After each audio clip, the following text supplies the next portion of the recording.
मैं आप लोगों को R and A C refrigeration और एयर कंडीशनिंग के बारे में बताऊंगा। रेफ्रिजरेशन का मतलब आप सब लोग जानते हो कि रेफ्रिजरेटर, यहाँ सामने अपना कैंटीन है, अगर कैंटीन में डीप फ्रीजर नहीं रखा हो तो क्या आप लोग उस कैंटीन में कोई ठंडा वगैरह पीने जाएंगे? आज हम स्कोप के बारे में बात कर रहे हैं कि भाई आप यहाँ से आर एंड ए सी से जो भी ट्रेनिंग वगैरह लेंगे उसके बाद क्या करेंगे। तो बताओ, उस कैंटीन में आप लोग अगर वो फ्रीज नहीं हो तो इस गर्मी के मौसम में आप जाओगे? अरे बताओ, फिर स्कोप के बारे में आगे बात करेंगे। आप लोगों में से किस किस के घर में फ्रीज है? हाथ उठाइए एक बार। सबके घर में है। स्कोप का आप लोगों को नॉर्मली लोकल एरिया में पता चल गया। अब बात कर लेते हैं दादरी जैसे शहर के बारे में, भिवानी या मेट्रोपॉलिटन सिटीज़ अपने दिल्ली, चंडीगढ़, मुंबई वगैरह के बारे में। मैं भी आप लोगों में से काफ़ी लोगों ने विजिट भी किया होगा। हर जगह एसी फैले हुए हैं, देखा है आप सब लोगों ने। जब वो एसी साल के इन 4 महीनों में यूज होना आता है, लेकिन उसके लिए उसकी सर्विस भी करवानी पड़ती है, जिसके लिए कम से कम 500 से 800 रुपये लगते हैं कि नहीं लगते? ये स्कोप है, सबके लिए काम मिलता है। अब बात कर लेते हैं, जैसे सर ने बताया DRDO और इसरो, कोई भी स्पेस सैटेलाइट्स वगैरह, स्पेस का कोई भी कम्युनिकेशन वगैरह है वो बिना फ्रीजिंग के काम नहीं करेगा। एयरफोर्स में पायलट उड़ते हैं, अगर उनके एरोप्लेन में या फाइटर प्लेन्स में जो कैनोपी होती है उसमें एसी सिस्टम नहीं हो तो क्या वो 2000 किलोमीटर प्रति घंटा की स्पीड पर उड़ सकते हैं?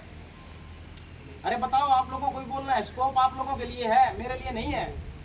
बट आप लोग रहे हो तो कम्युनिकेशन की एक्टिविटी है ना ये, तो कम्युनिकेशन तभी पूरा होगा जब आप लोग फीडबैक दोगे। बताओ, मैडम को पटेट को पढ़ाती हैं, सुपर कंप्यूटर्स के बारे में बात करते हैं। क्या सुपर कंप्यूटर कैलकुलेशन है वो बिना एसी वगैरह लगे या उसका जो टेम्परेचर है वो कम किए कर सकता है क्या? बहुत ज़्यादा गर्म हो जाएगा वो। एसी का स्कोप हर जगह है। जहाँ भी हम कोई फूड वगैरह प्रोसेस कर रहे हैं, कोई भंडारण वगैरह कर रहे हैं, वहाँ भी एसी की ज़रूरत है। इंडस्ट्री में जहाँ भी 8x8 मतलब 8 वर्ग फुट से लेके और 8 वर्ग फुट में अगर एक आदमी बैठा है और 40 आदमी एक साथ काम कर रहे हैं तो बिना एसी के वो साथ काम कर ही नहीं सकते। टेम्परेचर इतना हैवी हो जाएगा। टर्नर ट्रेड में CNC मशीन रखी हुई है, क्या बिना एसी के वो CNC मशीन काम कर सकती है? वो 50,000 RPM के ऊपर काम करती है, थोड़ी देर काम करके वो गर्म हो जाएगी, बंद हो जाएगी। बताओ, ये स्कोप है। आप लोगों को फीडबैक देना, आप लोग बोल नहीं रहे। अरे टर्नर के लिए टर्नर वाले बोलेंगे। MME ट्रेड के बारे में बात कर लेते हैं, जिसमें आप पढ़ते हो मैकेनिक मोटर व्हीकल के बारे में। आज के टाइम में या अभी आज की डेट की बात कर लेते हैं, एक गाड़ी का एसी खराब होगा, आपको 30 किलोमीटर जाना है, जा सकते हो क्या? इस लो में ये स्ट्रेंथ है। टोटल कितने स्टूडेंट्स हैं यहाँ पे? नहीं, बाइक वाला तो चल सकते हैं, ये पढ़ रहे हैं मोटर के बारे में सर, इसलिए स्कोप के बारे में इनसे डिस्कस कर लेते हैं। भाई पढ़ाई ये कर रहे हैं, 12 अप्रेंटिस को लगना है, इनको क्या स्कोप लगता है R&D के अंदर?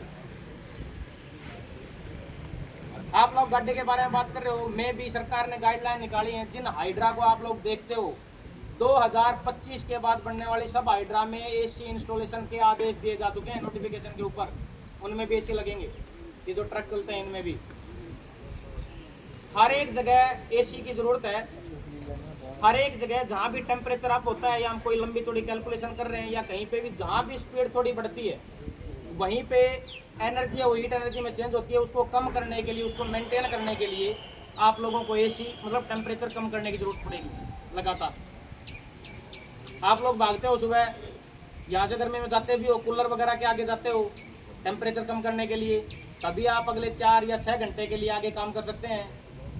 पूरी मेट्रोपॉलिटन सिटीज, न्यूयॉर्क वगैरह या फिर जहाँ पे भी ठंडी जगह है, जैसे हमारे यहाँ सेंट्रल एसी सिस्टम होता है मॉल्स वगैरह में, विशाल मेगा मार्ट पे देखा होगा आप लोगों ने, वैसे ही विदेशों में जहाँ ठंडे प्रदेश हैं वहाँ पानी के पाइप है, गर्म पानी के पाइप, उनमें वो सर्कुलेट करता है जिससे वो हीट होते हैं, वो भी इसी के अंदर आता है।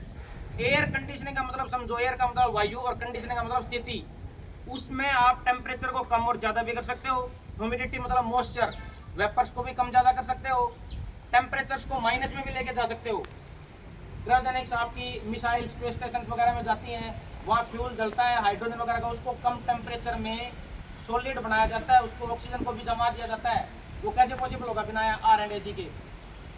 ये सारे स्कोप हैं। गाड़ी में एसी ठीक करवाना है, रेलवेज में स्कोप है, और अपने यहाँ गुड़गांव, फरीदाबाद वगैरह में एसी की बसें चल रही हैं लगातार, वो बसें बढ़ भी रही हैं, वहाँ भी स्कोप है। डिफेंस सिस्टम में स्कोप है, पब्लिक सेक्टर में स्कोप है, फॉरेन कंट्रीज में स्कोप है। चलो ये तो पता है भाई मैकेनिक मोटर व्हीकल वालों ने कि ये आराम से गाड़ी में एसी नहीं चलेगा तो बाइक पे भी जा सकते हैं, लेकिन अरब कंट्रीज वाले क्या करेंगे? काफ़ी सारी अरब कंट्रीज है ना अपने पास, यूएई वगैरह, यहाँ तो टेम्परेचर अभी 44 पहुँचा है, वहाँ तो बहुत ज़्यादा है। वो भी मोटरसाइकिल लेके चले जाएंगे क्या? वहाँ भी सारे सिस्टम उनके वो सेंट्रल एसी हैं, उनके जो वर्क प्लेस हैं वो सारे सेंट्रल एसी हैं, उनकी गाड़ियाँ एसी हैं, बाहर निकल ही नहीं सकते। तो काफ़ी सारा स्कोप है, और इस स्कोप के साथ मैं आप लोगों को इनवाइट भी करता हूँ, जब आप लोगों की ट्रेड की ट्रेनिंग पूरी हो जाए तो R&AC में एडमिशन लेने के लिए जून के पहला सप्ताह से आप लोगों के एडमिशन चालू हो जाएंगे। Thank you.